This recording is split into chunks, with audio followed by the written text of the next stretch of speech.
धन्यवाद। मैंने दी गई कहानी का अनुवाद और संवर्धन करके उसे हिंदी में प्रस्तुत किया है, आपके द्वारा दिए गए नामों और शब्दावली का पूरी तरह से उपयोग करते हुए। योजक चिन्ह योजक चिन्ह योजक चिन्ह। लेकिन वह निश्चित रूप से कुछ स्वर्ण मूल जासूसों की मौत के लिए अपनी सेना को हिलाएगा नहीं। क्या उन्होंने सच में सोचा था कि अमर शिशु पूर्वज उनकी मर्जी का कठपुतली है? भले ही अमर शिशु पूर्वज कार्रवाई करने का फैसला करते, उसे ज्यादा चिंता नहीं होती, क्योंकि उसके पास स्थानांतरण कीट था जो किसी भी क्षण उसे और उसकी पत्नियों को हजारों मील दूर पलायन करा सकता था। यहाँ तक कि अमर शिशु पूर्वज भी उसका पीछा नहीं कर पाते। लेकिन दूसरे चरण का स्थानांतरण कीट विशेषकर भरोसेमंद नहीं था। केवल तीसरे चरण में ही वह लाखों मील का स्थानांतरण कर पाता, जिससे सच्ची स्थिरता सुनिश्चित होती।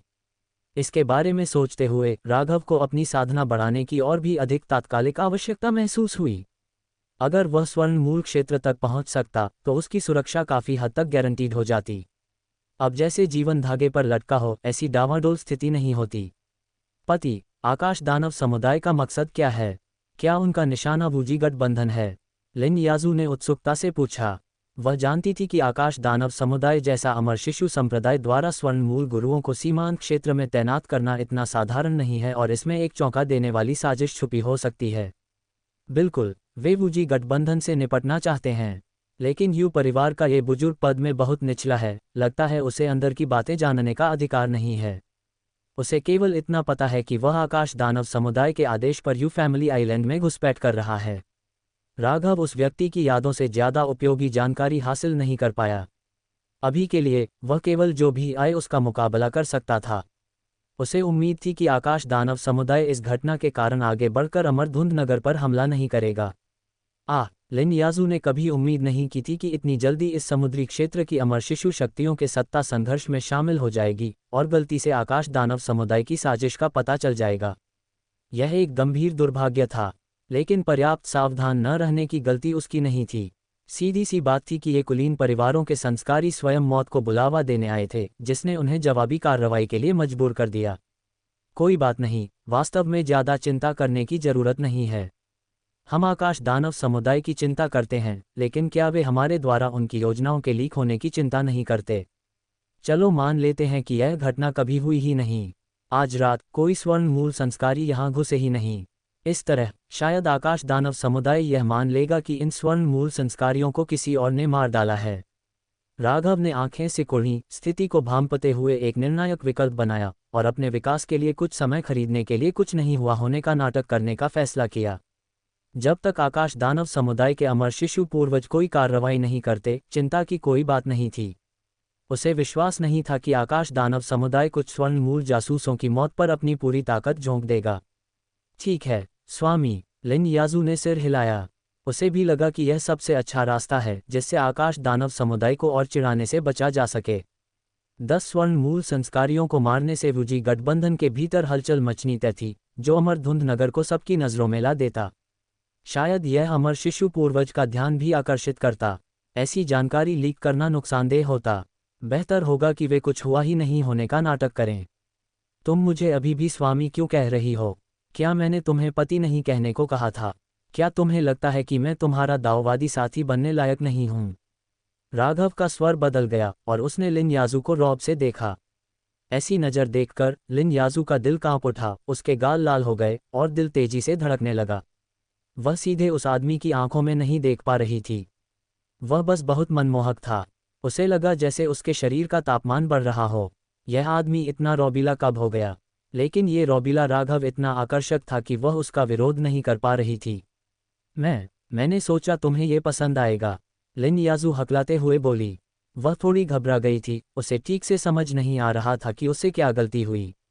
उसे लगा था कि उसकी यह चाल इस आदमी के लिए असहनीय होगी, लेकिन लगता है कुछ गड़बड़ हो गई। सोचा तुम्हें पसंद आएगा का क्या मतलब है?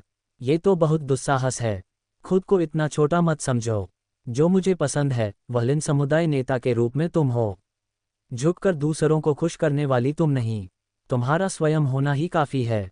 तुम चाहे जैसी भी हो, मुझे तुम पसंद हो। राघव ने लिन याजू को स्नेह से देखा, उससे एक रहस्यमय आभा निकल रही थी।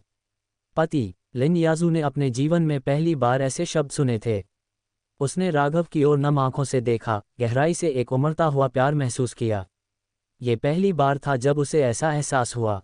क्या ये वही प्यार है जिसके बारे में किंवदंतियों में कहा जाता है? ये कितना अद्भुत है। उसे लगा कि उसका पिछले 300 साल का जीवन व्यर्थ गया। पहली बार किसी पुरुष ने उसकी इतनी कदर की। अब वह समझ गई कि दुनिया की महिलाएं मीठे बोल और रोमांटिक अभिव्यक्तियों से क्यों प्यार करती हैं। ऐसे शब्द महिलाओं के लिए असहनीय और रक्षाहीन हो जाते हैं। उसे लगा जैसे वह पूरी तरह से इस आदमी के वश में हो गई हो। वह इस आदमी से अपनी कोई भी छोटी सी चाल नहीं छुपा पाएगी। वूश! इतना कहते ही राघव ने हाथ हिलाया और जमीन पर पड़े स्वर्ण मूल संस्कारियों के सभी संग्रह बैग अपने पास कर लिए। फिर उसने अग्निगोला तकनीक का उपयोग करके सभी लाशों को राख में बदल दिया, सभी निशानों को पूरी तरह मिटा दिया। फिर उसने लिन याजू को गले लगाया, स्थानांतरण कीट का उपयोग किया और उसके शयनकक्ष में वापस आ गया।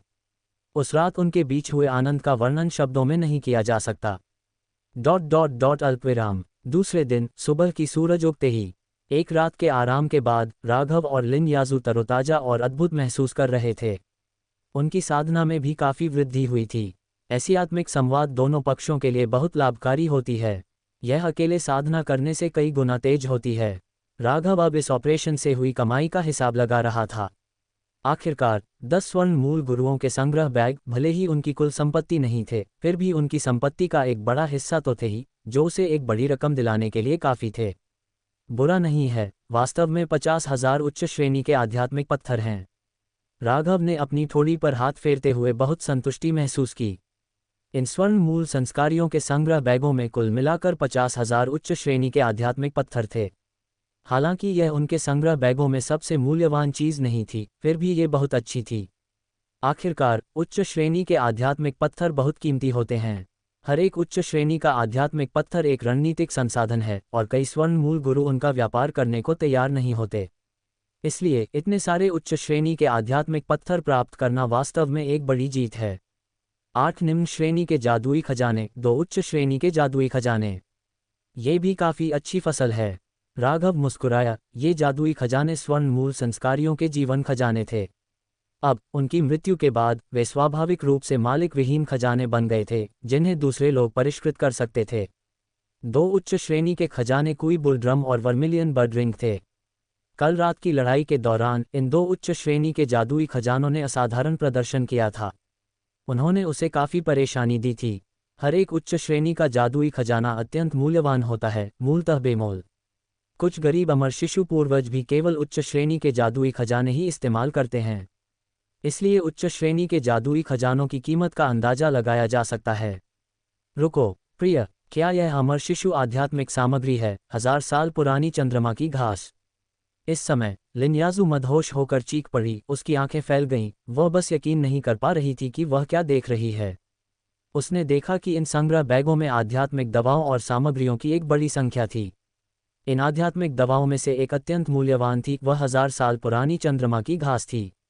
इस क्षण उसका शरीर मदहोश होकर कांप उठा, उत्तेजना से भर गया। क्योंकि अमर शिशु आध्यात्मिक सामग्री का हर एक टुकड़ा अकल्पनीय रूप से मूल्यवान होता है। यहाँ तक कि वूजी गठबंधन के इलाके में भी यह अनमोल थी। ये पैसे से नहीं खरीदी जा सकती थी। केवल वूजी गठबंधन के मुख्य सदस्य, जिन्होंने पर्याप्त योगदान दिया हो, शायद इसके बदले में एक का आदान प्रदान कर पाते। उसने कभी उम्मीद नहीं की थी कि उसे यहाँ अमर शिशु आध्यात्मिक सामग्री का एक टुकड़ा मिलेगा। यह उसकी कल्पना से परे था। ये निश्चित रूप से यू परिवार के बुजुर्ग यू फैंग द्वारा छोड़ा गया है। उसकी साधना देर से स्वर्ण मूल चरण तक पहुंच चुकी है और उसमें अमर शिशु चरण तक आगे बढ़ने की क्षमता है। इसलिए उसने आकाश दानव समुदाय से एक अमर शिशु आध्यात्मिक सामग्री के बदले बहुत सारा पैसा खर्च किया। लेकिन इसका उपयोग करने से पहले ये हमारे हाथों में आ गई। राघव को तुरंत इस अमर शिशु आध्यात्मिक सामग्री की उत्पत्ति उसकी यादों से मिल गई। ये यू परिवार के बुजुर्ग यू फैंग द्वारा छोड़ी गई थी, जिसने मूल रूप से इसे आकाश दानव समुदाय से अपने अमर शिशु निर्माण के लिए बदला था।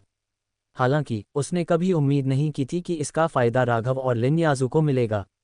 लेकिन 1000 साल पुरानी चंद्रमा की घास का क्या उपयोग है और यह अमर शिशु आध्यात्मिक सामग्री क्यों है? राघव ने उत्सुकता से पूछा। प्रिय, मुझे पहले ही तुम्हें बता देना चाहिए था कि अमर शिशु बनाने के लिए भी 3 परीक्षाओं से गुजरना पड़ता है। पहला है कोर तोड़ना और आत्मा बनाना। लेकिन इस परीक्षा को पास करने के लिए स्वर्ण मूल संस्कारी की मन्ना अत्यंत शुद्ध होनी चाहिए। यहाँ तक कि थोड़ी सी भी अशुद्धता संभावित रूप से अमर शिशु निर्माण को विफल कर सकती है। समस्या यह है कि 99% से अधिक स्वर्ण मूल संस्कारियों की मन्ना में विभिन्न अशुद्धियां होती हैं। कुछ स्वर्ण मूल संस्कारियों की साधना तकनीकों में समस्याओं के अलावा सबसे बड़ा कारण गोलियों के कारण होता है। हर दवा का अपना जहर होता है और गोलियां भी कोई अपवाद नहीं हैं। अपनी मन्ना को बढ़ाने के लिए स्वर्ण मूल संस्कारियों को बहुत सारी गोलियां लेनी पड़ती हैं, लेकिन इससे स्वर्ण मूल संस्कारी के शरीर में कई अशुद्धियां भी हो जाती हैं जिनमें गोली के जहर होते हैं। इस समय हमें गोली के जहर को बाहर निकालने और हमारी मन्ना में अशुद्धियों को साफ करने में मदद करने के लिए कुछ विशेष आध्यात्मिक सामग्रियों की आवश्यकता होती है। जो कुछ भी ऐसा कर सकता है उसे अमर शिशु आध्यात्मिक सामग्री कहा जाता है, लिन याजू ने समझाया। इसके अलावा स्वर्ण मूल संस्कारियों के पास अपनी मन्ना को बढ़ाने के लिए गोलियां लेने के अलावा कोई चारा नहीं होता। हर संस्कारी को आयु के लिए स्वर्ग के साथ प्रतिस्पर्धा करनी होती है। अगर वे अपनी कठोर साधना पर निर्भर रहते हैं तो बूढ़े और थके हारे होने पर भी वे स्वर्ण मूल पूर्णता तक नहीं पहुंच पाते। इसलिए स्वर्ण मूल संस्कारियों को अपनी साधना और मन्ना बढ़ाने के लिए बहुत सारी गोलियां लेनी पड़ती हैं। ये व्यावहारिक रूप से अपरिहार्य है। आप कह सकते हैं कि स्वर्गीय आध्यात्मिक जड़ वाले संस्कारियों को छोड़कर यहाँ तक कि उच्च श्रेणी की आध्यात्मिक जड़ वाले संस्कारी भी कठोर साधना पर निर्भर रहकर अपनी पूरी आयु समाप्त करके भी स्वर्ण मूल पूर्णता चरण तक नहीं पहुंच सकते। इसलिए मन्ना बढ़ाने के लिए गोलियों का उपयोग करना अपरिहार्य था। लेकिन इससे अमर शिशु में संक्रमण के दौरान कठिनाइयां भी पैदा हुईं। क्या 1000 साल पुरानी चंद्रमा की घास में मन्ना को शुद्ध करने का प्रभाव होता है? राघव ने तुरंत समझ लिया कि लिन याजू का क्या मतलब था। बिल्कुल, दुनिया में कई आध्यात्मिक दवाएं हैं जो मन्ना को शुद्ध कर सकती हैं, लेकिन स्वर्ण मूल क्षेत्र तक पहुंचने के बाद बहुत कम आध्यात्मिक दवाएं हैं जो स्वर्ण मूल संस्कारी की मन्ना को शुद्ध कर सकती हैं। 1000 साल पुरानी चंद्रमा की घास उनमें से एक है। यह अपने भीतर चंद्रमा की शक्ति बनाने के लिए चंद्रमा का सार अवशोषित करती है और 1000 साल तक बढ़ने के बाद एक आध्यात्मिक दवा बन जाती है। एक बार लेने पर इसकी प्रचुर चंद्रमा की शक्ति एक स्वर्ण मूल संस्कारी को उसकी मन्ना में अशुद्धियों को दूर करने में मदद करेगी, यहाँ तक कि शरीर से गोली के जहर को निकालने के लिए मज्जा शुद्धि नस कटाई भी करेगी। इसके उपयोग अनंत हैं। हालांकि इस तरह की आध्यात्मिक दवा अत्यंत मूल्यवान है। इसे बनने में कम से कम 1000 साल तक बढ़ने की आवश्यकता होती है और साधारण संस्कारी तो इसे पकने तक का इंतजार भी नहीं कर सकते, भले ही वे अपनी आयु समाप्त कर दें। इसी के साथ ऐसी आध्यात्मिक औषधि का संवर्धन करना काफ़ी कठिन है। इसकी वृद्धि की शर्तें अत्यंत सख्त हैं। इसीलिए 1000 साल पुरानी चंद्रमा की घास अत्यंत दुर्लभ और मूल्यवान है, लिन याजू ने विषादपूर्ण स्वर में कहा। यही कारण था कि इस बार वह अविश्वसनीय रूप से भाग्यशाली महसूस कर रही थी। एक स्वर्ण मूल संस्कारी के संग्रह बैग में वास्तव में एक अमर शिशु आध्यात्मिक वस्तु मिल जाना आकाश से गिरे एक तोहफे जैसा था। लेकिन ये तो केवल पहली बाधा पार करना है। अगली 2 बाधाएं इतनी आसानी से पार नहीं हो सकती, राघव ने उसे याद दिलाया। वह भी काफ़ी अच्छा है। इससे अमर शिशु निर्माण की संभावना 10% बढ़ जाती है। कौन जानता है कि कितने स्वर्ण मूल संस्कारी इसे पाने के लिए बेताब हैं, पर सभी इसे पाने में असफल रहते हैं। अधिकांश स्वर्ण मूल संस्कारी तो पहली बाधा भी पार नहीं कर पाते, दूसरी या तीसरी बाधा की आशा करना तो दूर की बात है। बेशक अगर कोई ऐसी आध्यात्मिक औषधि है जो दूसरी हृदय दानव परीक्षा पार करने में मदद कर सकती है तो उसे भी अमर शिशु आध्यात्मिक वस्तु कहा जा सकता है। लेकिन ऐसी अमर शिशु आध्यात्मिक वस्तु और भी अधिक दुर्लभ और मूल्यवान होती है। जहां तक तीसरी स्वर्गीय परीक्षा की बात है, मेरे पास उच्च श्रेणी का खजाना सोना गर्जन बांस है जो बिजली की परीक्षाओं की शक्ति को काफ़ी कम कर सकता है। अगर हम पहली 2 बाधाओं को सफलतापूर्वक पार कर लेते हैं तो तीसरी बाधा निश्चित रूप से पार हो जाएगी। लिन याजू की आंखों में एक रोमांचकारी चमक दिखाई दी। उसे लगा कि इतनी देर इंतजार करने के बाद आखिरकार उसे आशा की एक किरण दिखाई दी है। हृदय दानव परीक्षा। ये सुनकर राघव ने आंखें सिकुड़ी। उनकी नज़र में एक तीक्ष्ण चमक थी और उन्हें एहसास हुआ कि वह लिन याजू को यह बाधा पार करने में मदद कर सकते हैं। उनकी दानव हृदय आमंत्रण ग्रंथ की साधना का हृदय दानव पर बहुत अधिक नियंत्रण प्रभाव लग रहा था। अगर वह इस साधना तकनीक को लागू कर पाते तो शायद हृदय दानव को निगल सकते। साथ ही वह हृदय दानव को पचाने में मदद के लिए स्वप्न आत्मा कीट की शक्ति का उपयोग कर सकते थे।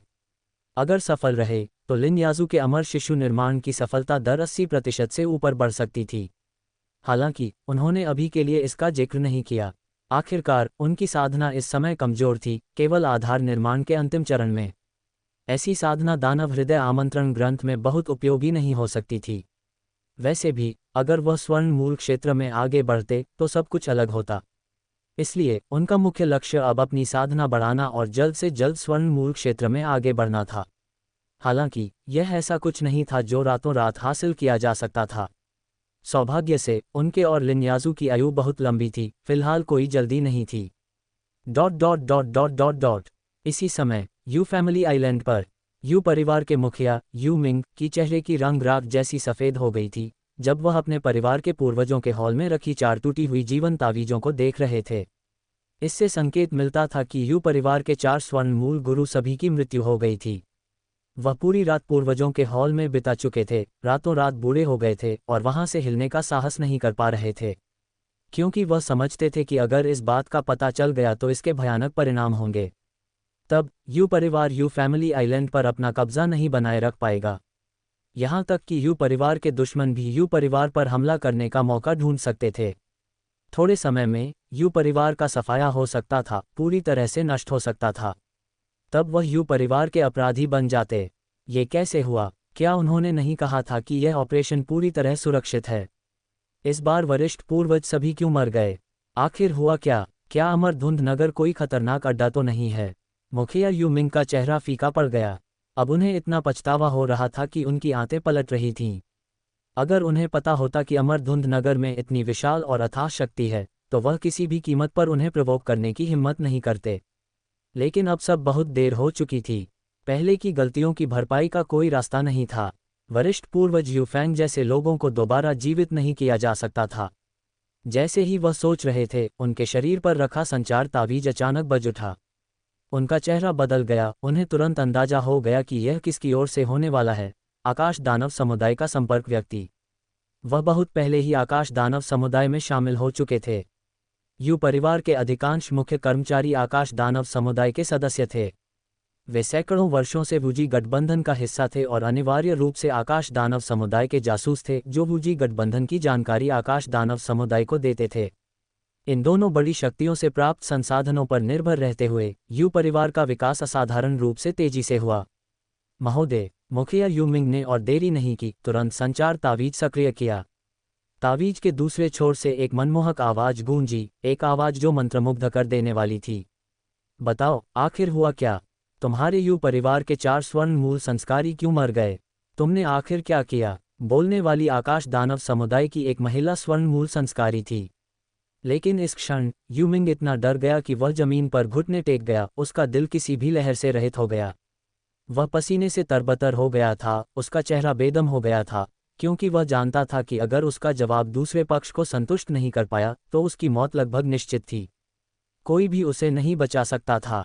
आखिरकार जिस व्यक्ति से वह डीलिंग कर रहा था वह आकाश दानव समुदाय का एक वास्तविक शिष्य था, जो समुदाय के मुखिया का भी शिष्य था, एक संस्कारी जिसने स्वर्ण मूल पूर्णता हासिल की थी और वह कुख्यात चुडाई थी, वह डायन जिसने कैंगलान समुद्री क्षेत्र में अपना नाम कमाया था। संचार उपकरण पर होते हुए भी उसमें अभी भी उसे मरने की इच्छा करने की क्षमता थी। महोदय को रिपोर्ट करते हुए, ये सब हमारे गलत निर्णयों के कारण हुआ। हाल ही में यू फैमिली आइलैंड पर एक शक्तिशाली प्रतिद्वंद्वी उभरा है जिसे अमरधुंध नगर कहा जाता है। इसलिए हमने अन्य स्वर्ण मूल गुरुओं के साथ मिलकर लुटेरों का भेष धरकर अमरधुंध नगर के स्वर्ण मूल संस्कारियों को मारने का फैसला किया। लेकिन हमने कभी उम्मीद नहीं की थी कि कल रात जब वरिष्ठ पूर्वज यूफैंग और अन्य अमरधुंध नगर पहुंचे तो वे बिना किसी सुराग के गायब हो गए। यहाँ तक कि उनके जीवन तावीज भी टूट गए। यू मिंग ने सच्चाई से अपने कार्यों का वर्णन किया, ये बताते हुए कि यह निर्णय, जिसने कई स्वर्ण मूल संस्कारियों को उनकी मौत तक पहुंचाया, पूरी तरह से उनका अपना निर्णय था। वह कुछ भी छुपाने की हिम्मत नहीं कर रहा था, क्योंकि आखिरी चीज़ जो वह बर्दाश्त करती थी वह थी झूठ। अगर वह ईमानदार है तो संभव है कि उसे जीवित रहने का मौका मिल जाए। अमरधुंध नगर, उनकी पृष्ठभूमि क्या है? चुडाई ने पूछा। पता नहीं, हम केवल इतना जानते हैं कि वे एक दूरस्थ समुद्री क्षेत्र से आए स्वर्ण मूल शक्तियां हैं। ऐसा लगता है कि उन पर एक आपदा आई थी जिसने उन्हें अपने द्वीपों को छोड़कर वूजी गठबंधन में शामिल होने के लिए मजबूर कर दिया। हमने उम्मीद नहीं की थी कि केवल 3 स्वर्ण मूल गुरुओं से बने ये विदेशी गुट हमारे वरिष्ठ पूर्वजों को बिना किसी सुराग के गायब कर सकते हैं और उन्हें भागने का मौका भी नहीं मिला। यू मिंग ने कड़वाहट भरे स्वर में कहा। हालांकि उन्होंने कैंगलान समुद्री क्षेत्र के भीतर छिपी प्रतिभाओं की कहानियां सुनी थीं, लेकिन उन्होंने कभी कोई नहीं देखा था। क्या ये सच नहीं है कि कोई भी सक्षम संस्कारी अपनी युवावस्था में ही प्रसिद्धि प्राप्त कर लेता है और कैंगलान समुद्री क्षेत्र भर में अपना नाम कमा लेता है? लेकिन अब वास्तविकता ने उनके चेहरे पर एक तेज थप्पड़ जड़ दिया था। अस्पष्ट अमरधुंध नगर ने अकेले ही यू परिवार को एक बड़ा झटका दिया था, जिसके परिणामस्वरूप 4 स्वर्ण मूल संस्कारियों की मौत हो गई। इस भारी नुकसान ने इस समुद्री क्षेत्र पर प्रभुत्व हासिल करने की यू परिवार की संभावनाओं को कुचल दिया था। अब यू फैमिली आइलैंड की समृद्धि बनाए रखना भी एक अत्यंत चुनौतीपूर्ण कार्य होगा। अमरधुंध नगर, ऐसा लगता है कि एक और रहस्यमय शक्ति छिपी हुई है। वुजी गठबंधन में छिपकर वे क्या हासिल करने की कोशिश कर रहे हैं? क्या वे अन्य अमर शिशु समुदायों से हैं या वास्तव में एक दूरस्थ समुद्री क्षेत्र से हैं? ये सुनकर चू डाई को अमरधुंध नगर में दिलचस्पी होने लगी। उसकी सुंदर आंखों में एक चमक दिखाई दे रही थी। महोदय, अब हम क्या करें? यूमिंग मदद के लिए पूछे बिना नहीं रह सका। वह घबरा रहा था। अगर दुश्मन यू फैमिली आइलैंड पर हमला करते हैं तो यू परिवार की मौजूदा ताकत को देखते हुए वे निश्चित रूप से तबाह हो जाएंगे। अगर संभव हो तो उन्हें उम्मीद थी कि आकाश दानव समुदाय हस्तक्षेप करेगा और इस मुसीबत से निपटने में उनकी मदद करेगा।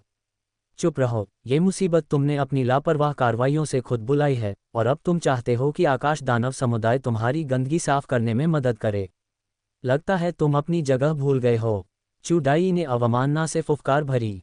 भिनभिनाहट। अचानक एक अदृश्य शक्ति संचार तावीज के माध्यम से गूंजी, जिसने यूमिंग को प्रभावित किया और उस पर लगे प्रतिबंध को सक्रिय कर दिया। यूमिंग ने तुरंत एक भयानक चीख निकाली। उसे अपने पूरे शरीर में तीव्र दर्द महसूस हुआ, जैसे कि उसे कई चींटियों ने काट लिया हो। दर्द का वर्णन करना मुश्किल था। सौभाग्य से ये जगह एक ध्वनि अवरोधक से सुरक्षित थी, नहीं तो यू परिवार के अन्य सदस्यों ने उसकी चीखें सुन ली होतीं। मुझे माफ़ कर दो महोदय, मैं गलत था। कृपया मेरी जान बख्श दें। मैं एक स्वर्ण मूल गुरु हूँ और यू परिवार का मुखिया भी हूँ। मैं अभी भी आकाश दानव समुदाय के लिए उपयोगी हूँ। मैं अभी भी उपयोगी हूँ। यूमिंग लगातार दया की भीख मांगता रहा।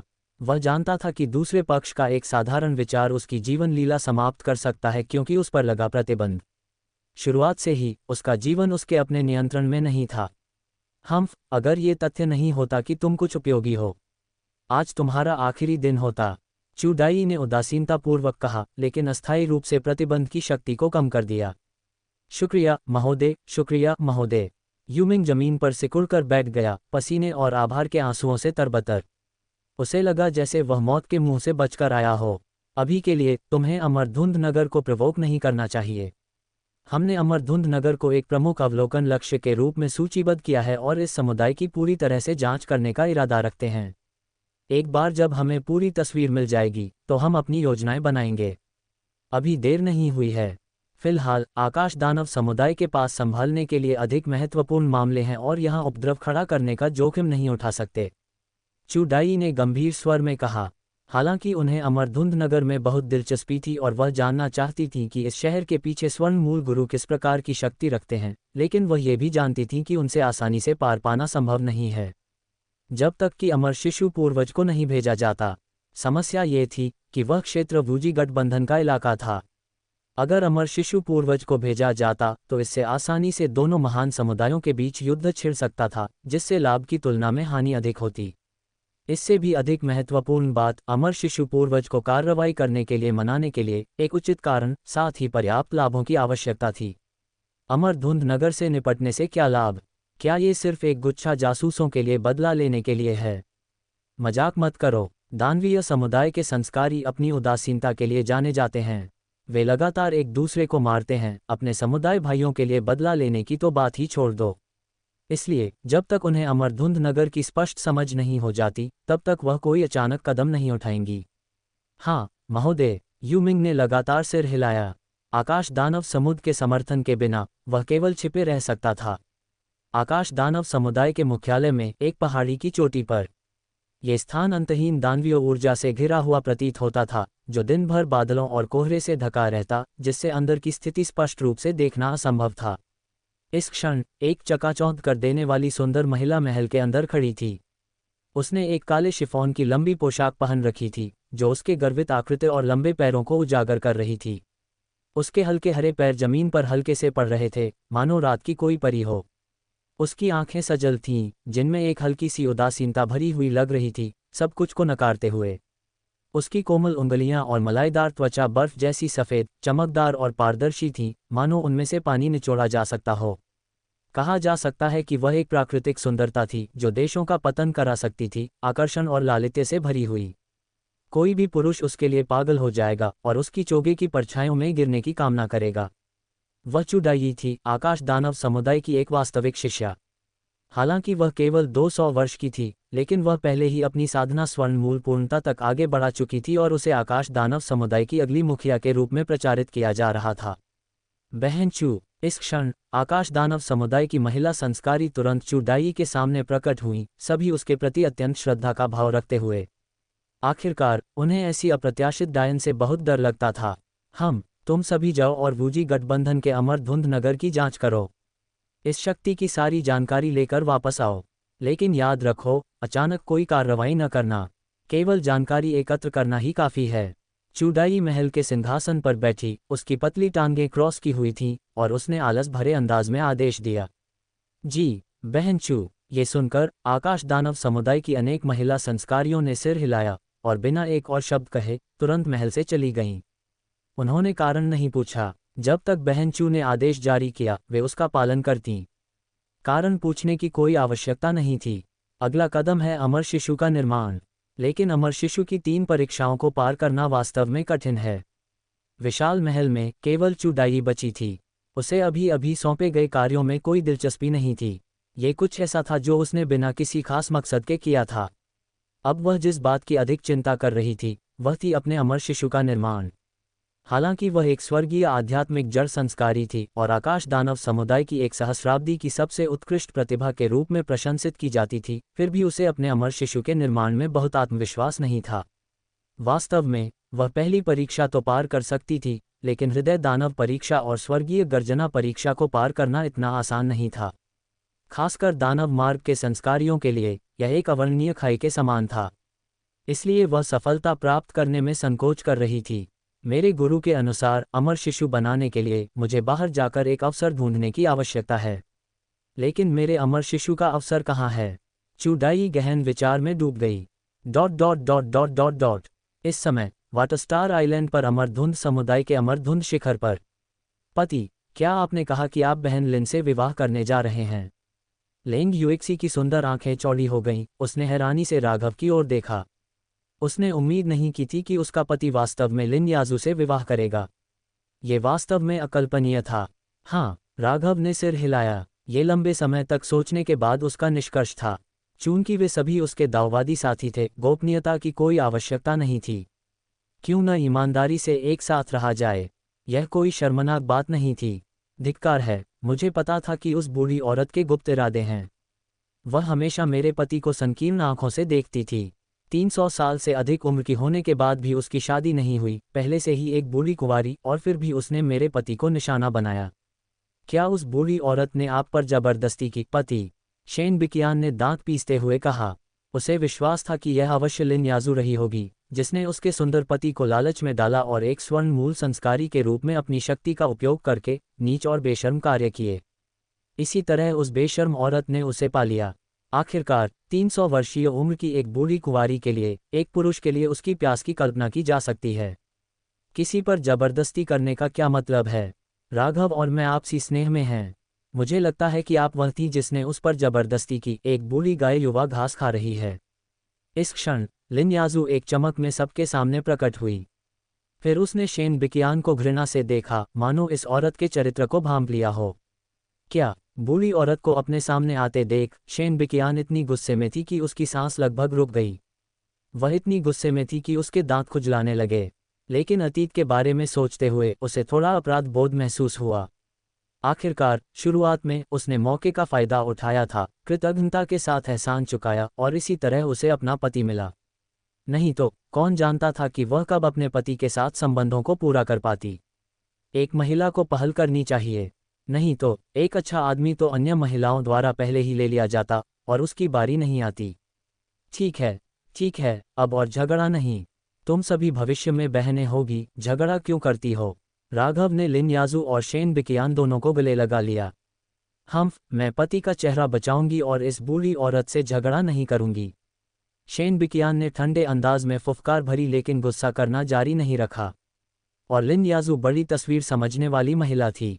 स्वाभाविक रूप से वह आग पर तेल नहीं डालती। पति, शादी कब होगी? क्या हमें एक ही मार्ग वाले सभी लोगों को आमंत्रित करने की आवश्यकता है? जी बिंगयू ने पूछा। उसने सोचा कि यह एक अच्छी बात थी। आखिरकार उसका पति 3 प्रमुख समुदायों की मुखियाओं से विवाह कर रहा था, जो 3 प्रमुख समुदायों को वास्तव में एकीकृत करने के बराबर था। इससे अमरधुंध नगर के भविष्य के विकास को निश्चित रूप से बहुत लाभ होगा। कम से कम 3 प्रमुख समुदायों के बीच छोटे छोटे मामलों पर संघर्ष और विभाजन नहीं होगा। इतनी परेशानी की आवश्यकता नहीं है। बस एक ही समुदाय के भाइयों को आमंत्रित करना ही काफ़ी है। दूसरों को आमंत्रित करने की आवश्यकता नहीं है। ये सिर्फ एक साधारण समारोह है। राघव इतना बड़ा हंगामा नहीं करना चाहता था। वह बस लिन याजू को एक कानूनी दर्जा देना चाहता था। बाहरी लोगों को कुछ साबित करने की कोई आवश्यकता नहीं थी। बहुत अधिक प्रोफाइल बनाने से अनावश्यक परेशानी आमंत्रित हो सकती है। ठीक है, जी बिंगयू और अन्य लोगों ने सभी ने सिर हिलाया। ... कुछ ही समय में राघव द्वारा किंगमू समुदाय की मुखिया लिन याजू से विवाह की योजना की खबर 3 प्रमुख समुदायों किंगमू समुदाय, डेंडिंगगुट और अमरधुंध समुदाय में एक तूफान की तरह फैल गई। इन 3 प्रमुख समुदायों के संस्कारियों के लिए ये वह खबर थी जिसे कोई भी छोड़ नहीं सकता था। क्या वह सुंदर लड़का हमारी किंगमू समुदाय की मुखिया से विवाह करने जा रहा है? इस खबर के जारी होते ही कई किंगमू समुदाय के बुजुर्ग और शिष्य तुरंत हलचल में पड़ गए। ये काफ़ी विस्फोटक खबर थी जिसने उन्हें हैरान और अनिश्चित छोड़ दिया। धिक्कार है, मुझे पता था कि वह सुंदर लड़का कुछ अच्छा नहीं कर रहा था। उसने पहले हमारे किंगमू समुदाय के लिए एक तीसरे चरण का जादू चक्र मुफ्त में बनाया था। पहले मुझे लगा कि वह वास्तव में दयालु है, लेकिन अब पता चलता है कि हमारे किंगमू समुदाय ने पहले ही कीमत चुका दी है। यहाँ तक कि हमारी मुखिया भी उस सुंदर लड़के द्वारा ले ली गई है। किंगमू समुदाय के एक आधार निर्माण बुजुर्ग ने गुस्से और हताशा में अपने दांत पीसते हुए कहा, मैंने पहले ही कहा था कुछ भी मुफ्त सबसे महंगा होता है, लेकिन तुमने विश्वास नहीं किया। ये युवक शायद हमारी मुखिया के करीब आ गया था जब वह जादू चक्र बना रहा था।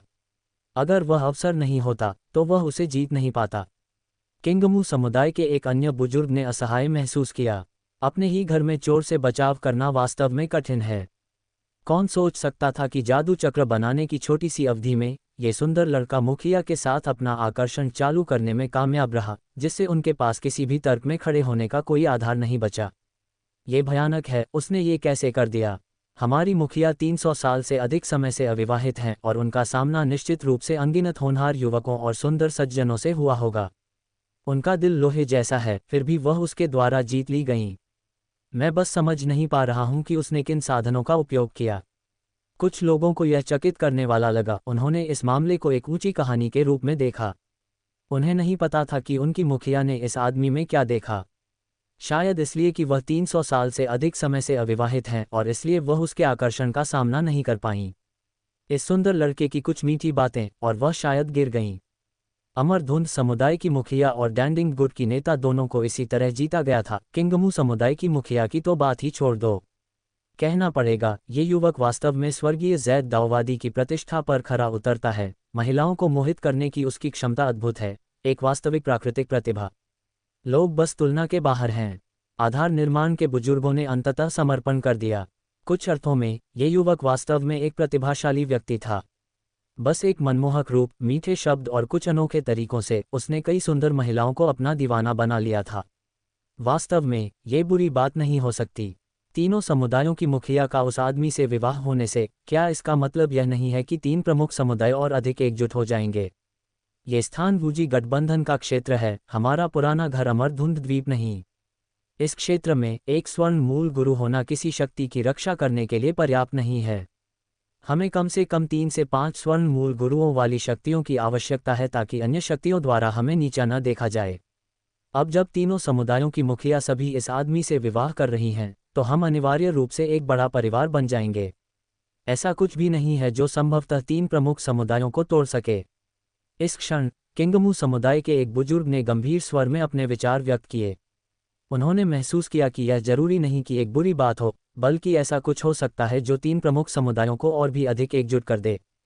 केवल इस तरह से वे इस अशांत क्षेत्र में जीवित रह सकते हैं बिना अन्य शक्तियों द्वारा हड़पे जाने के। ये निश्चित रूप से मामला है।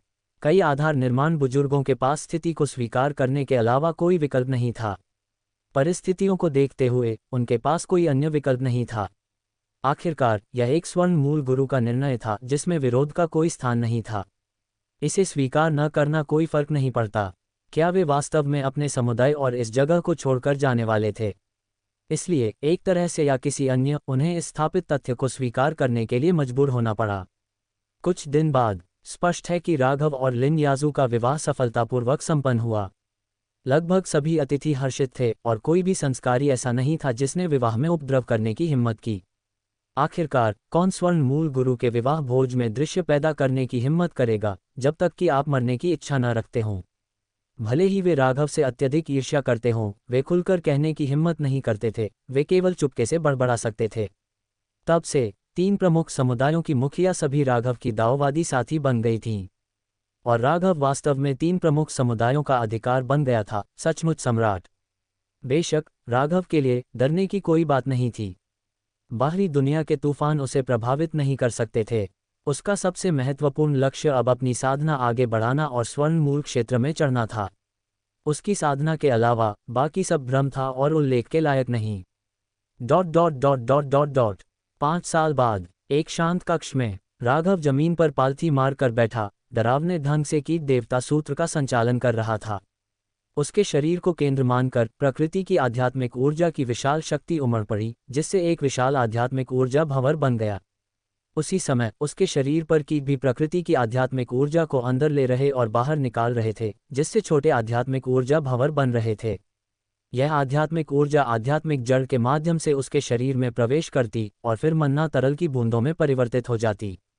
धड़ाम! कीट देवता सूत्र को 108 चक्रों तक चलाने के बाद राघव ने अपनी आंखें खोलीं और महसूस किया कि उसके शरीर के भीतर की मन्ना अपने चरम पर पहुंच गई थी। उसका दांतियान की समुद्र विशाल मात्रा में मन्ना तरल से बह रहा था, बिल्कुल एक छोटी सी झील की तरह। आधार निर्माण पूरा। आखिरकार आधार निर्माण के शिखर पर पहुंच गया। कीट देवता सूत्र 1000 बूंद मन्ना के साथ यह सीमा है। आधार निर्माण शिखर पर पहुंच गया और आगे प्रगति नहीं कर सकता। राघव मुस्कुराया। 5 साल तक कड़ी साधना करने के बाद लगातार आध्यात्मिक ऊर्जा को अंदर लेते और बाहर निकालते हुए अपने दाववादी साथियों के साथ दोहरी साधना के साथ उसने आखिरकार अपनी आंतरिक मन्ना को चरम तक बढ़ा दिया था, जो पूर्ण आधार निर्माण की स्थिति थी। उसने अपने शरीर में मन्ना तरल की 1000 बूंदों को महसूस किया। यह मूल रूप से उसके दांतियान की समुद्र की समाहित करने की सीमा थी और इसे और बढ़ाना असंभव था। अगला कदम कोर निर्माण था। मैं अब 50 साल का हूँ, केवल 50 साल का, और पहले से ही आधार निर्माण के शिखर पर साधना कर चुका। यहाँ तक कि स्वर्गीय आध्यात्मिक जड़ वाले संस्कारी भी लगभग इसी गति से प्रगति करते हैं। राघव बहुत हर्षित मनोदशा में था। उसने महसूस किया कि उसके दांतियान की समुद्र में मन्ना तरल की प्रत्येक बूंद लगातार ठोस होती जा रही थी, बिल्कुल तरल के बर्फ में बदलने की स्थिति की तरह।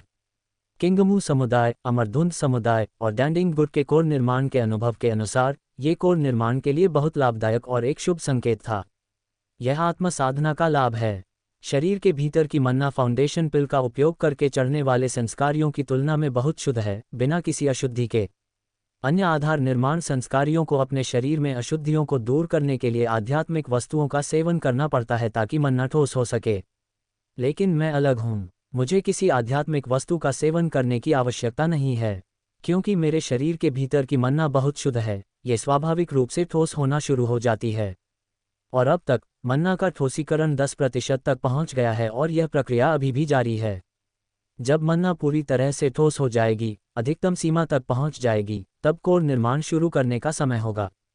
राघव ने मुट्ठी बंद की। उसे लगा कि उसका कोर निर्माण निकट है। बेशक मन्ना के ठोसीकरण की यह स्थिति तेज करना आसान नहीं है।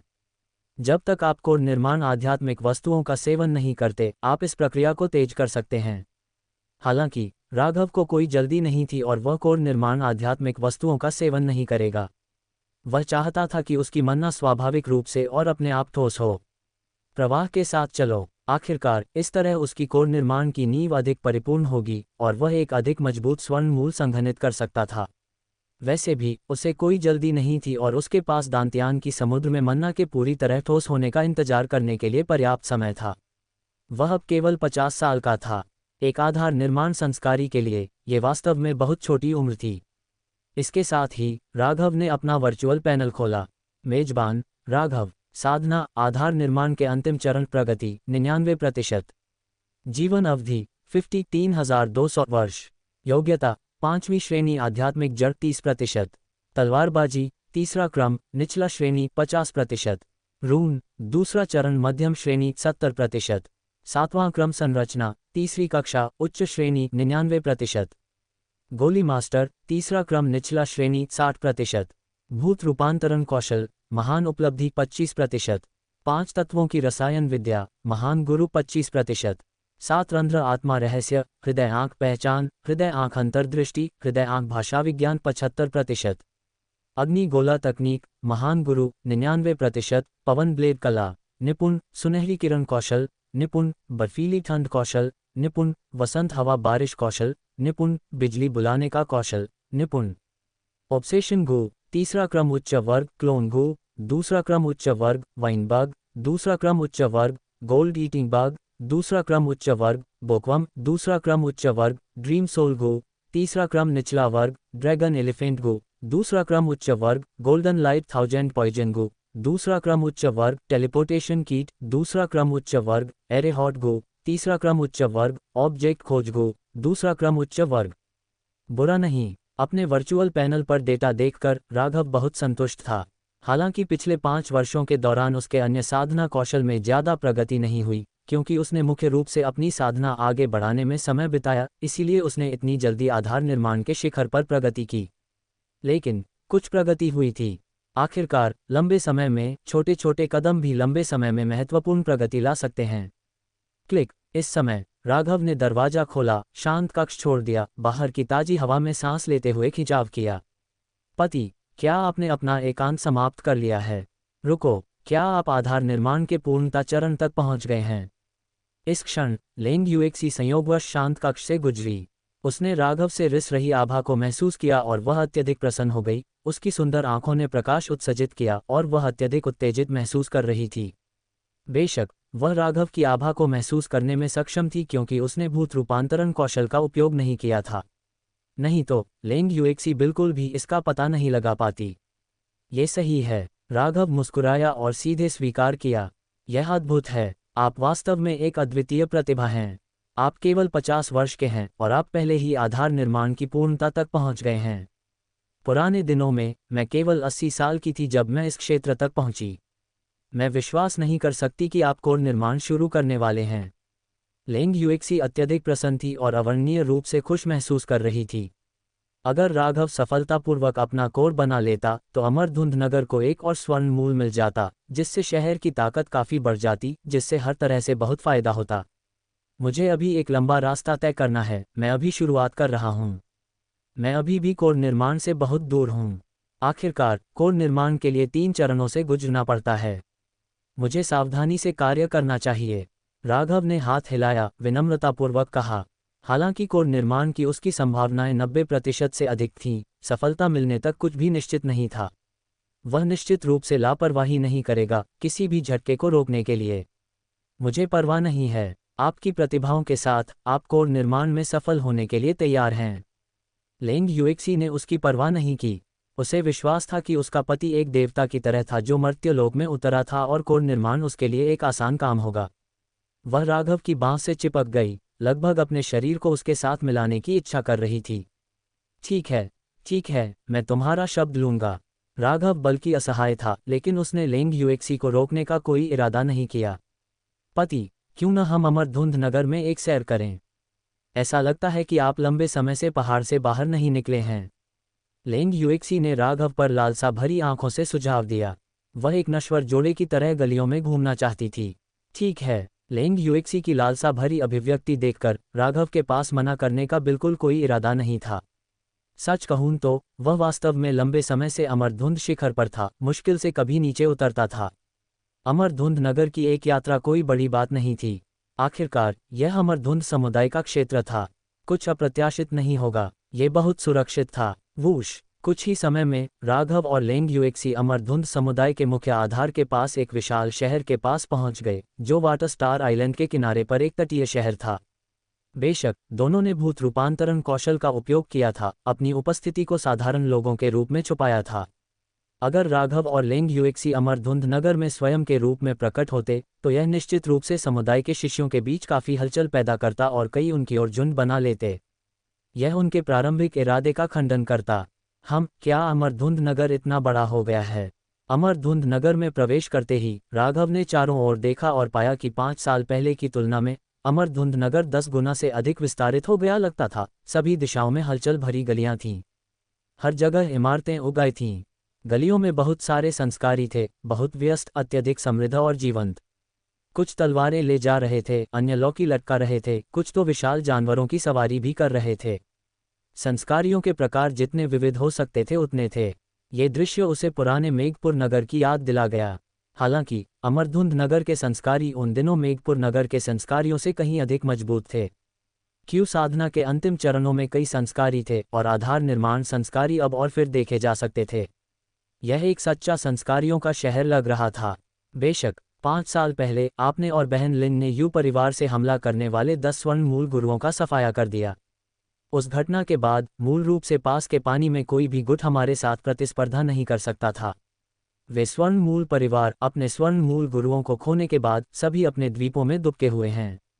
वे बाहर निकलने की हिम्मत नहीं करते, हमारे प्रतिशोध से डरते हैं।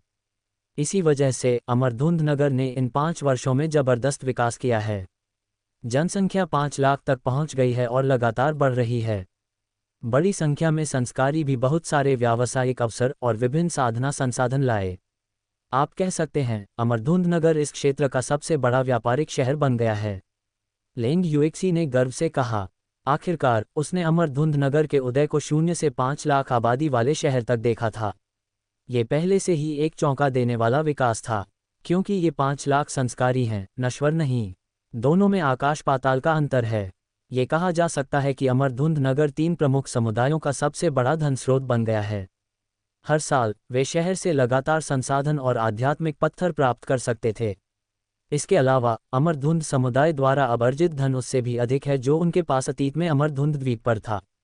क्योंकि इस समुद्री क्षेत्र के संसाधन अत्यधिक प्रचुर हैं, न केवल उनके पास विभिन्न प्रकार की दानव जानवर सामग्री, दानव कोर हैं, बल्कि उन्होंने बड़ी संख्या में आध्यात्मिक औषधियां और आध्यात्मिक सामग्रियां आदि भी विकसित की हैं।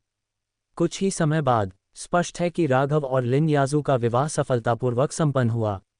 लगभग सभी अतिथि हर्षित थे और कोई भी संस्कारी ऐसा नहीं था जिसने विवाह में उपद्रव करने की हिम्मत की। आखिरकार कौन स्वर्ण मूल गुरु के विवाह भोज में दृश्य पैदा करने की हिम्मत करेगा जब तक कि आप मरने की इच्छा न रखते हों। भले ही वे राघव से अत्यधिक ईर्ष्या करते हों, वे खुलकर कहने की हिम्मत नहीं करते थे, वे केवल चुपके से बड़बड़ा सकते थे। तब से 3 प्रमुख समुदायों की मुखिया सभी राघव की दाववादी साथी बन गई थीं, और राघव वास्तव में 3 प्रमुख समुदायों का अधिकार बन गया था, सचमुच सम्राट। बेशक राघव के लिए डरने की कोई बात नहीं थी। बाहरी दुनिया के तूफान उसे प्रभावित नहीं कर सकते थे। उसका सबसे महत्वपूर्ण लक्ष्य अब अपनी साधना आगे बढ़ाना और स्वर्ण मूल क्षेत्र में चढ़ना था। उसकी साधना के अलावा बाकी सब भ्रम था और उल्लेख के लायक नहीं। 5 साल बाद एक शांत कक्ष में राघव जमीन पर पालथी मार कर बैठा, डरावने ढंग से कीट देवता सूत्र का संचालन कर रहा था। उसके शरीर को केंद्र मानकर प्रकृति की आध्यात्मिक ऊर्जा की विशाल शक्ति उमड़ पड़ी, जिससे एक विशाल आध्यात्मिक ऊर्जा भंवर बन गया। उसी समय उसके शरीर पर कीट भी प्रकृति की आध्यात्मिक ऊर्जा को अंदर ले रहे और बाहर निकाल रहे थे, जिससे छोटे आध्यात्मिक ऊर्जा भंवर बन रहे थे। यह आध्यात्मिक ऊर्जा आध्यात्मिक जड़ के माध्यम से उसके शरीर में प्रवेश करती और फिर मन्ना तरल की बूंदों में परिवर्तित हो जाती। धड़ाम। कीट देवता सूत्र को 108 चक्रों तक चलाने के बाद राघव ने अपनी आंखें खोलीं और महसूस किया कि उसके शरीर के भीतर की मन्ना अपने चरम पर पहुंच गई थी। उसका दांतियान की समुद्र विशाल मात्रा में मन्ना तरल से बह रहा था, बिल्कुल एक छोटी सी झील की तरह।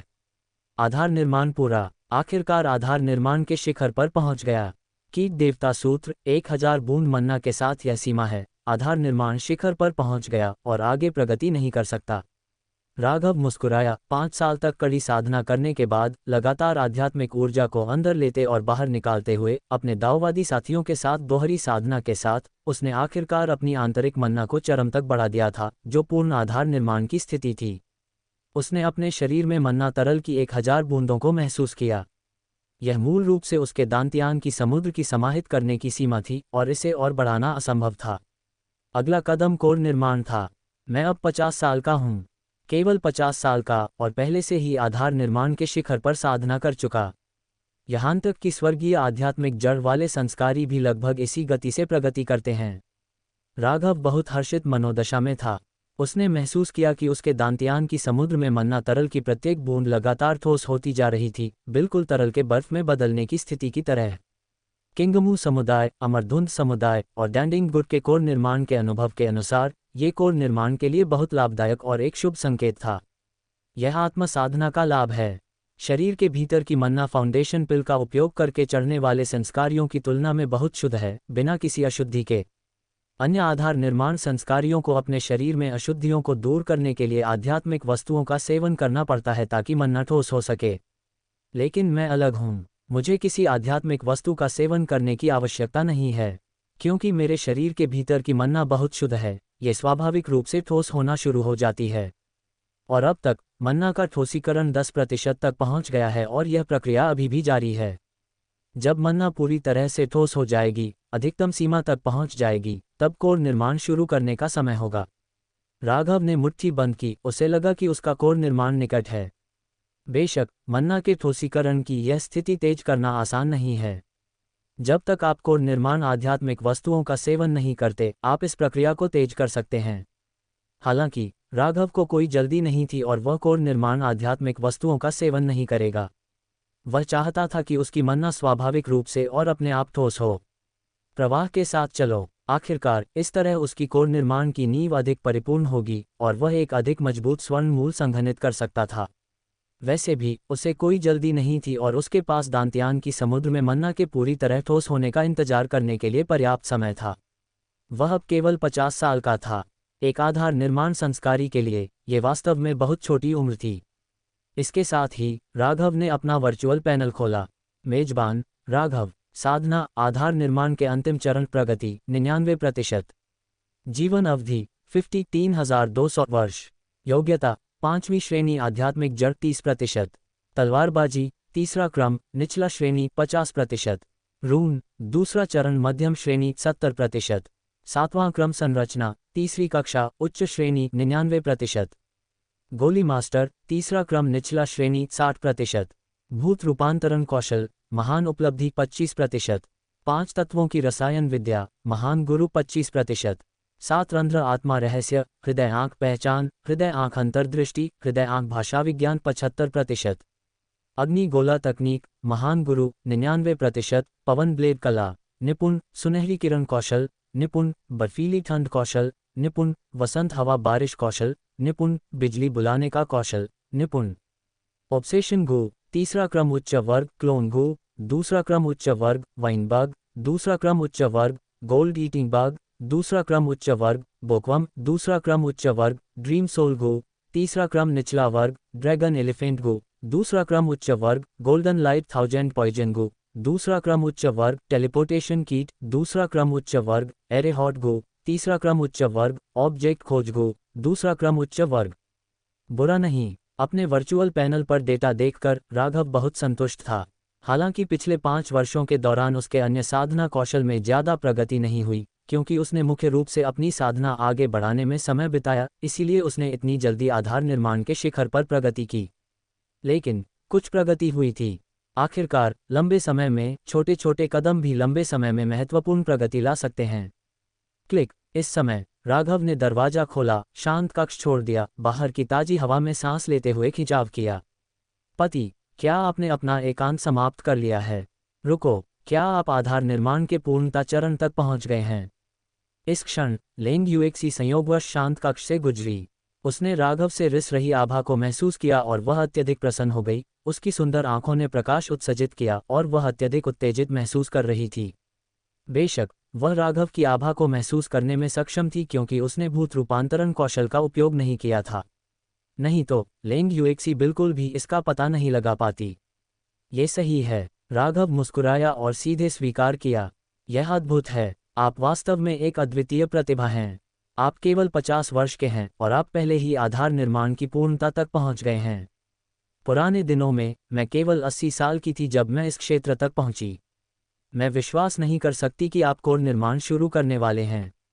लेंग युएक्सी अत्यधिक प्रसन्न थी और अवर्णनीय रूप से खुश महसूस कर रही थी। अगर राघव सफलतापूर्वक अपना कोर बना लेता तो अमरधुंध नगर को एक और स्वर्ण मूल मिल जाता, जिससे शहर की ताकत काफ़ी बढ़ जाती, जिससे हर तरह से बहुत फायदा होता। मुझे अभी एक लंबा रास्ता तय करना है, मैं अभी शुरुआत कर रहा हूँ। मैं अभी भी कोर निर्माण से बहुत दूर हूँ। आखिरकार कोर निर्माण के लिए 3 चरणों से गुजरना पड़ता है। मुझे सावधानी से कार्य करना चाहिए। राघव ने हाथ हिलाया, विनम्रतापूर्वक कहा। हालांकि कोर निर्माण की उसकी संभावनाएं 90% से अधिक थीं, सफलता मिलने तक कुछ भी निश्चित नहीं था। वह निश्चित रूप से लापरवाही नहीं करेगा किसी भी झटके को रोकने के लिए। मुझे परवाह नहीं है, आपकी प्रतिभाओं के साथ आप कोर निर्माण में सफल होने के लिए तैयार हैं। लेंग युएक्सी ने उसकी परवाह नहीं की। उसे विश्वास था कि उसका पति एक देवता की तरह था जो मर्त्यलोक में उतरा था और कोर निर्माण उसके लिए एक आसान काम होगा। वह राघव की बांह से चिपक गई, लगभग अपने शरीर को उसके साथ मिलाने की इच्छा कर रही थी। ठीक है, मैं तुम्हारा शब्द लूंगा। राघव बल्कि असहाय था, लेकिन उसने लेंग युएक्सी को रोकने का कोई इरादा नहीं किया। पति, क्यों न हम अमरधुंध नगर में एक सैर करें? ऐसा लगता है कि आप लंबे समय से पहाड़ से बाहर नहीं निकले हैं। लेंग युएक्सी ने राघव पर लालसा भरी आंखों से सुझाव दिया। वह एक नश्वर जोड़े की तरह गलियों में घूमना चाहती थी। ठीक है। लेंग युएक्सी की लालसा भरी अभिव्यक्ति देखकर राघव के पास मना करने का बिल्कुल कोई इरादा नहीं था। सच कहूं तो वह वास्तव में लंबे समय से अमरधुंध शिखर पर था, मुश्किल से कभी नीचे उतरता था। अमरधुंध नगर की एक यात्रा कोई बड़ी बात नहीं थी। आखिरकार यह अमरधुंध समुदाय का क्षेत्र था। कुछ अप्रत्याशित नहीं होगा, ये बहुत सुरक्षित था। वूश! कुछ ही समय में राघव और लेंग युएक्सी अमरधुंध समुदाय के मुख्य आधार के पास एक विशाल शहर के पास पहुंच गए, जो वाटर स्टार आइलैंड के किनारे पर एक तटीय शहर था। बेशक दोनों ने भूत रूपांतरण कौशल का उपयोग किया था, अपनी उपस्थिति को साधारण लोगों के रूप में छुपाया था। अगर राघव और लेंग युएक्सी अमरधुंध नगर में स्वयं के रूप में प्रकट होते तो यह निश्चित रूप से समुदाय के शिष्यों के बीच काफ़ी हलचल पैदा करता और कई उनकी ओर झुंड बना लेते। यह उनके प्रारंभिक इरादे का खंडन करता। क्या अमरधुंध नगर इतना बड़ा हो गया है?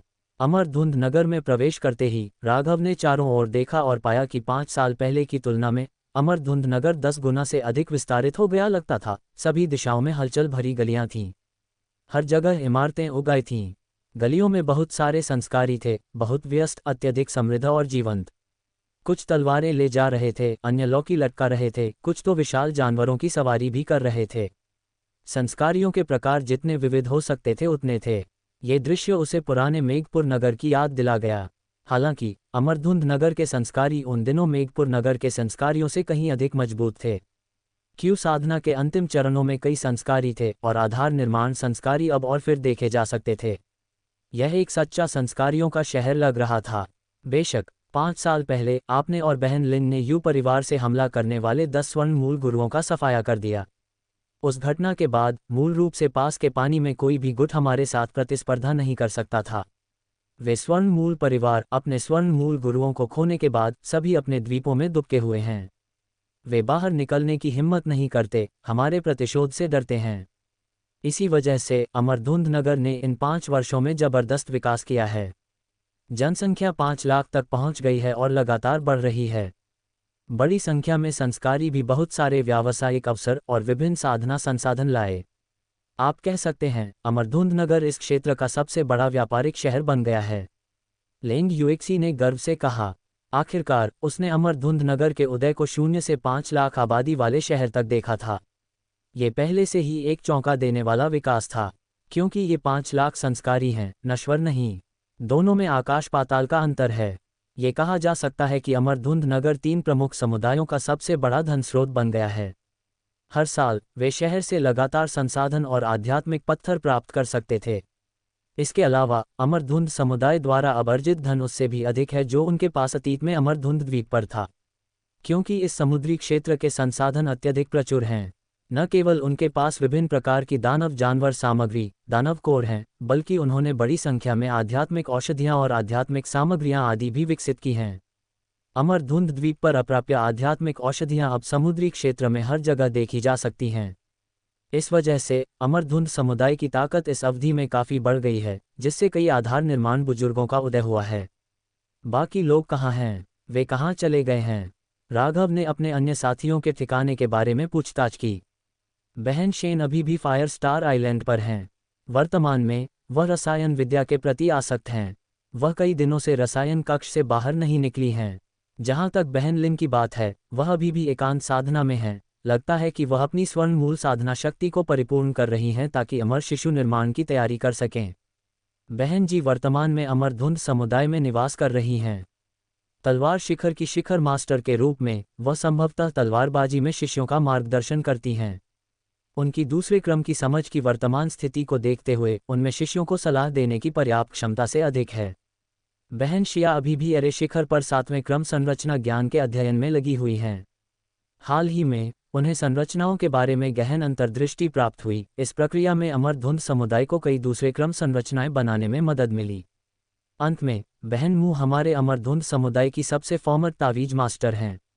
उन्होंने हाल ही में अमरधुंध नगर में एक तावीज की दुकान खोली है, जो मुख्य रूप से हमारे समुदाय द्वारा परिष्कृत तावीज बेचती है। उनके तावीजों की बहुत प्रशंसा की जाती है और संभवतः अमरधुंध नगर में बिक्री के लिए हैं। लेंग यूएक्सी ने संक्षेप में अपनी बहनों की वर्तमान स्थितियों का वर्णन किया। अच्छा, ये शब्द सुनकर राघव संतुष्ट महसूस कर रहा था। ये संस्कारियों के शांत दैनिक जीवन का प्रतिनिधित्व करता था। उसके मेघपुर नगर में पिछले अनुभवों के विपरीत, जहां अन्य संस्कारियों द्वारा अप्रत्याशित रूप से समाप्त किए जाने के डर के कारण सावधानीपूर्वक चलना पड़ता था, वह हर दिन डर में बिताता था, ऐसा जीवन जीता था जो किसी भी इंसान के लिए उपयुक्त नहीं था। बेशक वर्तमान अमरधुंध नगर और मेघपुर नगर के बीच शायद ज्यादा अंतर नहीं था। इस परिवर्तन का कारण विशुद्ध रूप से उसकी बढ़ी हुई ताकत के कारण था। उसकी साधना केवल आधार निर्माण तक पहुंचने तक सीमित नहीं थी, उसका शरीर स्वर्ण मूल चरण पर शरीर संस्कारियों के बराबर था। यहाँ तक कि स्वर्ण मूल के प्रारंभिक चरणों में संस्कारियों का सामना करने पर भी वह युद्ध में उन्हें हरा सकता था। परिणामस्वरूप उसे धमकी देने वाले कारक काफ़ी कम हो गए हैं और उसे अब पहले की तरह लगातार डर में जीने की आवश्यकता नहीं है। यह उसकी निरंतर साधना सुधारों के लिए अंतर्निहित प्रेरणा है। न केवल जीवन के विस्तार के बारे में, अधिक महत्वपूर्ण बात यह है कि वह शांति और आराम से जीना चाहता था। अगला, राघव और लेंग यूएक्सी अमरधुंध नगर में खरीदारी करने गए। उन्होंने कुछ सड़क का खाना खरीदा। उन्होंने कुछ नए कपड़े और जूते आजमाए। उन्होंने घुमंतु संस्कारियों द्वारा लगाए गए बाजार स्टॉल भी देखे, संभावित सौदों की तलाश में। उन्होंने पूरी दोपहर शहर में घूमने में बिताए। राघव को लंबे समय से खरीदारी का आनंद लेने का मौका नहीं मिला था, बिल्कुल अपने पूर्व जीवन की तरह। उसे अपनी आत्मा पर शांति की अनुभूति हुई। शाम को जब सूरज अस्त होने वाला था, राघव ने अमरधुंध शिखर पर लौटने की योजना बनाई। हालांकि अचानक उसे बेचैनी महसूस हुई और उसकी आंखों में एक ठंडी चमक दिखाई दी। क्या बात है मेरे स्वामी? लेंग यूएक्सी ने तुरंत अपने स्वामी की प्रतिक्रिया देखी और पूछा। ये बुरा है, मुदिता खतरे में है। एक स्वर्ण मूल संस्कारी उसे अपहरण करने की कोशिश कर रहा है। राघव ने मुट्ठी बंद की, उसका चेहरा गंभीर था। उसने महसूस किया कि मुदिता के भीतर रहने वाले उसके क्लोन ने कार्रवाई की थी, अचानक हमले को रोका जिससे मुदिता को बचाया। क्या? ये सुनकर लेंग यूएक्सी भी उतनी ही हैरान थी। आखिरकार यह अमरधुंध नगर था। कौन सा स्वर्ण मूल संस्कारी उपद्रव करने की हिम्मत करेगा, खासकर दिन दहाड़े? वूश! हालांकि बिना कुछ और कहे राघव ने स्थानांतरण कीट का आह्वान किया और तुरंत मुदिता के पास प्रकट हुआ। थोड़ा पहले के समय में एक भव्य कपड़े पहने एक युवक जो पीला दिख रहा था अमरधुंध नगर में प्रकट हुआ। 2 स्वर्ण मूल प्रारंभिक चरण के गार्ड उसके पास खड़े थे। उनके शरीर से एक दबदबा आभा निकल रही थी। उसका नाम शांगुआनजू था, जो स्वर्ण मूल के प्रारंभिक चरणों में एक संस्कारी था। यदि केवल इतना ही होता तो इसे नजरअंदाज किया जा सकता था, लेकिन उसके पिता शांगुआन किंग वुजी गठबंधन के एक अमर शिशु पूर्वज थे। अपने पिता की प्रतिष्ठा के समर्थन से वह इस समुद्री क्षेत्र में व्यवहारिक रूप से बेमिसाल था। वह जहां भी जाता उसका मेहमान नवाज के रूप में स्वागत किया जाता। यह आदमी लालची और भ्रष्ट था, एक ठेठ व्यभिचारी। उसकी बदनामी बहुत पहले ही वुजी गठबंधन में फैल चुकी थी। हालांकि उसकी व्यक्तिगत साधना और उसके पिता के अमर शिशु पूर्वज होने के कारण अधिकांश उसके धोखे को सहने के अलावा कुछ नहीं कर सकते थे। छी, ये जगह अमरधुंध नगर है। सिर्फ 10 साल के विकास में यह इस पैमाने तक पहुंच गया है। ऐसा लगता है कि यहाँ के संस्कारी धन इकट्ठा करना जानते हैं। शांगगुआनजू की आंखों में एक लालची नजर आए। हलचल भरी दुकानों और संस्कारियों के निरंतर प्रवाह को देखकर उसकी नज़रों में ये शहर एक मोटी भीड़ था। अमरधुंध नगर आने से पहले उसने इस जगह की सारी जानकारी की जांच की थी। अमरधुंध नगर पर 3 बाहरी स्वर्ण मूल समुदायों का नियंत्रण है जो सिर्फ 10 साल पहले वुजी गठबंधन में शामिल हुए थे। संक्षेप में, उनके पास किसी भी अमर शिशु पूर्वज का कोई समर्थन नहीं है। इसलिए इस तरह की समृद्ध शक्तियां जिनके पास कोई शक्तिशाली समर्थन नहीं है, उसके ब्लैकमेल के पसंदीदा लक्ष्य थे। एक सफल प्रयास से भी उसे अपनी साधना के लिए आवश्यक संसाधनों के बारे में अगले कई दशकों तक चिंता करने की आवश्यकता नहीं है। यहाँ तक कि अगर वह असफल हो जाता है तो उसे परवाह नहीं है। आखिरकार उसके पिता की अमर शिशु पूर्वज की स्थिति के साथ कोई भी उसे नुकसान पहुंचाने की हिम्मत नहीं करता। यही कारण है कि वह 300 से अधिक वर्षों से वुजी गठबंधन में निरंकुश रहा है। अपने कई अत्याचारों के बावजूद वह जीवित रहने और फलने फूलने में कामयाब रहा। युवा मास्टर, कहा जाता है कि अमरधुंध नगर पर 3 महिला स्वर्ण मूल संस्कारियों का नियंत्रण है। वे अपने व्यवहार, रूप और आकृति में शीर्ष पायदान की हैं और उन्हें अमरधुंध नगर की 3 सुंदरियां के रूप में जाना जाता है। उनकी प्रसिद्ध दूर दूर तक फैली हुई है। यदि आप इन 3 स्वर्ण मूल संस्कारियों को उपपत्नी के रूप में ले सकते हैं तो शहर संभवतः आसानी से आपके हाथों में आ जाएगा। एक गार्ड ने चापलूसी से कहा।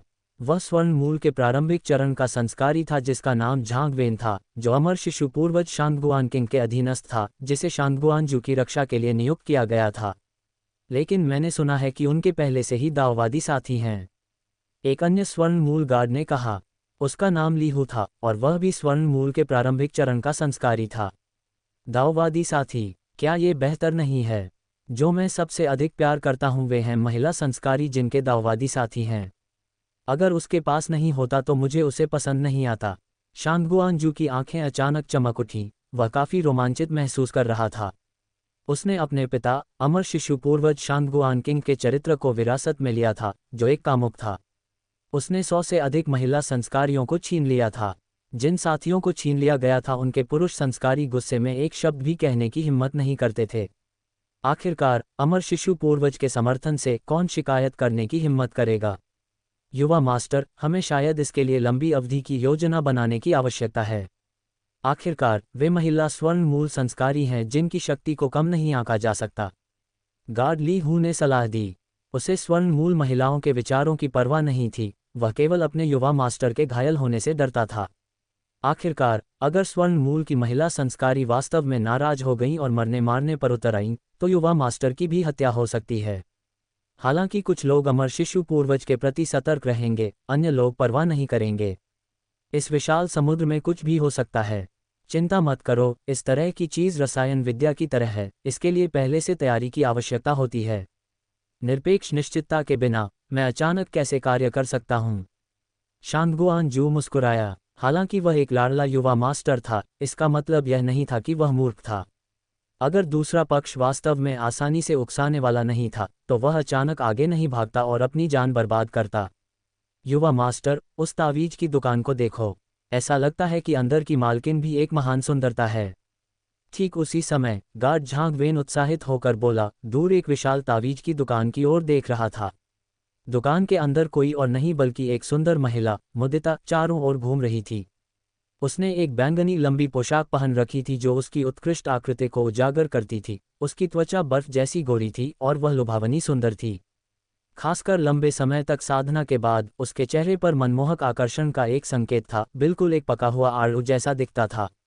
उसका चेहरा अविश्वसनीय रूप से शुद्ध था और उसकी बड़ी पानीदार आंखें बोलती प्रतीत होती थीं। यह महिला जो मासूमियत और मोह दोनों को सन्निहित करती है, दुनिया में एक शीर्ष स्तरीय महिला थी। ये सिर्फ गार्ड झांगवेन ही नहीं था, आसपास के सभी पुरुष लगभग अपनी आंखें उससे हटा नहीं पा रहे थे। वह शीर्ष स्तरीय है, वास्तव में शीर्ष स्तरीय। मैं शांगगुआनजू के पास कई महिलाएं हैं, लेकिन ये पहली हो सकती है। मुझे उसे पाना ही होगा, मुझे ही होगा। झांगवेन, जाओ, मेरे लिए औरत को छीन लो। मैं आज रात अपने बिस्तर में उसे देखना चाहता हूँ। शांगगुआनजू की आंखें अचानक गर्म हो गईं, ऐसा लग रहा था मानो आग निकल सकती है। वह अब इस औरत को छीनने के लिए इंतजार नहीं कर सकता था।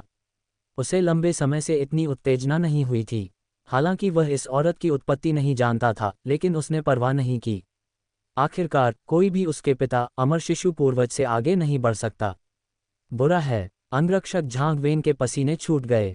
उसने कभी सोचा भी नहीं था कि इस तावीज की दुकान के मालिक के पास एक स्वर्ण मूल अंगरक्षक होगा, और उसने पहले से उनकी उपस्थिति का पता नहीं लगाया था। जब उसने हमला किया तो वह थोड़ा लापरवाह हो गया, क्योंकि विरोधी केवल आधार निर्माण चरण की एक महिला थी। वैसे भी वह उसका मुकाबला नहीं कर सकती थी। लेकिन किसने सोचा होगा कि इस औरत की रक्षा के लिए एक स्वर्ण मूल संस्कारी होगा। ये पूरी तरह से अप्रत्याशित था। इस औरत की पृष्ठभूमि क्या थी कि उसे अमर शिशु पूर्वज की भी सुरक्षा प्राप्त थी। इस क्षण उसे अपने किए पर पछतावा हो रहा था। अचानक किए गए कार्य वास्तव में आपदाएं लाते हैं, और उसे लगा जैसे उसके सिर पर छुरी लटक रही हो। बाद में उसे एहसास हुआ, उसे हमला करने से पहले लुभावने संस्कारी की पृष्ठभूमि की जांच करनी चाहिए थी। दुर्भाग्य से अब बहुत देर हो चुकी थी। धड़ाम! इस क्षण राघव के क्लोन ने बिना किसी हिचकिचाहट के प्रहार किया। सैकड़ों हजारों पाउंड का बल एक सच्चे अजगर के मुके की तरह नीचे आया और ठोस रूप से अंगरक्षक झांग वेन पर जा लगा। एक डरावनी विनाशकारी शक्ति झांग के रक्षात्मक वस्त्रों में से रिस गई, सीधे उसके आंतरिक अंगों पर प्रहार करती हुई। तुरंत झांग वेन से एक दर्दनाक चीख निकली। उसका शरीर एक गोले की तरह फेंका गया, जमीन के खिलाफ फिसलता हुआ, और आखिरकार सैकड़ों मीटर दूर जाकर रुक गया। जमीन में सीधे एक चौंका देने वाली दरार बन गई। शुरू में संगमरमर से बनी सड़क अब बड़े पैमाने पर टूट गई थी। आसपास के संस्कारी चौंक गए और अलग अलग दिशाओं में बिखर गए। अंत में वह कुछ 100 मीटर दूर एक ठोस दीवार पर भारी पड़ गया और फिर रुक गया। फिर भी उस मूके ने उसे गंभीर चोटें पहुंचाई। ताज़ा खून उसके पूरे शरीर से बह रहा था और अनगिनत हड्डियां टूट गई थीं। वह जमीन पर पड़ा था, मुश्किल से होश में। धिक्कार है तुम्हें, तुम मेरे आदमी पर हमला करने की हिम्मत करते हो। क्या तुम जानते हो मैं कौन हूँ? मैं शांगगुआन जू हूँ। मानो या न मानो, मैं तुम्हारे सफाई का आदेश दे सकता हूँ। ये देखकर शांगगुआन जू हैरान और नाराज दोनों था। उसने कभी ऐसा कुछ अनुभव नहीं किया था। शुरू में वह बहुत उत्साहित था, एक औरत का अपहरण करने का इरादा रखता था। लेकिन किसने सोचा होगा कि इस बार वह एक कठिन बाधा से टकराएगा और उसके अंगरक्षक झांग वेन को गंभीर रूप से घायल कर देगा। अगर उसका तुरंत इलाज नहीं किया गया तो वह पूरी तरह से खत्म हो सकता है। शांगगुआन जू के कुछ और कहने से पहले असली राघव उसके पास स्थानांतरित हो गया था। हाथ उठाते हुए उसने शांगगुआन के चेहरे पर जोरदार थप्पड़ मारा। धड़ाम! शांगगुआन को प्रतिक्रिया देने का मौका भी नहीं मिला जब उसे एक घातक झटका लगा। सौभाग्य से उसके पास कई खजाने थे जो उसकी रक्षा कर रहे थे। इस समय आसन्न खतरे को महसूस करते हुए उसका उच्च स्तरीय रक्षात्मक खजाना कछुआ कवच तुरंत अपनी रक्षात्मक बाधा सक्रिय कर दिया। एक अदृश्य ऊर्जा ढाल ने उसे घेर लिया, जिस पर कछुए के कवच के निशानों की एक भीड़ दिखाई दी। इसमें फॉर्मर रक्षात्मक शक्ति थी जो एक स्वर्ण मूल के पूर्ण बल के हमले का भी विरोध कर सकती थी। फिर भी वह एक लट्टू की तरह फेंका गया और जमीन पर गिर गया। सैकड़ों मीटर दूर जमीन पर एक विशाल गड्ढा बन गया। चट्टानें उड़ गईं और धूल हवा में उड़ गई। हालांकि हमले ने घातक क्षति नहीं पहुंचाई, वह एक अत्यंत शर्मनाक स्थिति में था, एक कछुए की तरह असहाय होकर जमीन पर पड़ा हुआ। युवा मास्टर! ये देखकर अंगरक्षक ली हू हैरान और नाराज दोनों था। शांगगुआन जू को ऐसी स्थिति में देखकर उसने अपने अंगरक्षक के रूप में अपने कर्तव्य में विफल होने के लिए खुद को दोषी ठहराया। उसे डर था कि अमर शिशु पूर्वज द्वारा उसे कड़ी सजा दी जा सकती है। धमाका! बिना एक और शब्द कहे लीहू ने अपने शरीर से एक निम्न श्रेणी का जादुई खजाना क्रिम्सन टाइगर क्लॉव निकाला। ये पंजा एक स्वर्ण मूल बाघ दानव के पंजे से परिष्कृत, अजेय और डरावना था, जिसमें विनाशकारी धातु शक्ति थी। यह विशेष रूप से कवच के खिलाफ प्रभावी था। अगर कोई इससे टकराता तो उसका शरीर चिथड़े चिथड़े हो जाता। यहाँ तक कि एक निचले रैंक का रक्षात्मक खजाना भी मुश्किल से इसका विरोध कर पाता। इस निम्न श्रेणी के जादुई खजाने के साथ वह व्यवहारिक रूप से अजेय था। हालांकि अजेय नहीं, बहुत कम लोग उसके पंजे का सामना कर पाते थे। अगले ही पल क्रिम्सन टाइगर क्लॉव ने प्रहार किया। इसने मडे में एक डरावना पंजा बनाया, बिल्कुल एक असली स्वर्ण मूल बाघ दानव की तरह।